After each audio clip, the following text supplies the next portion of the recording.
خربوا هذا الباب. هذا الباب بدنا نحط فيه سلاح. شوف ها دوروا على السلاح. مخدات للعروس نجهز البيع، سوينا لله مجهزين العروس ينتقم منهم ربنا. طلع شلكوه دوروا على السلاح بيع سوينا. طلع الفراش بس شغل تخريب. ها طلع شوف بدي احط السلاح بس طلع اللواز مخزي.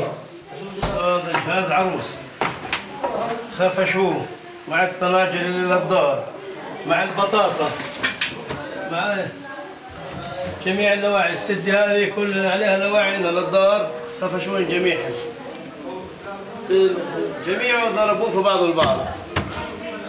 يعني في تنشة زيت من والله اللي ما شبوهاش، شنو ما انتبهوش. الصغار اللي عمره سنتين شلحوه، البنت الصغيرة عمرها سنتين شلحوها زي ما جابتها مجندات يشلحنهم. النسوان الكبار شنايني ومرتي وبناتي شلحنهن مثل ما جابتهن، كانه في محل سلاح في على حمل محطوط.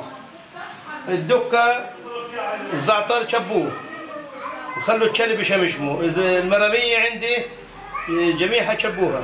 الشاي السكر الزيت، في قرن زيت شبوه غير الزيت اللي في البرميل، ما خلوش شيء الا خلطوه في بعض البعض. تعال يا سيدي تعال تعال. هذول البنات الصغار شلحوهم في مجبتهم. هذول الصغار وهن عيطن يبكين. هذا الصغير عمره 4 سنين.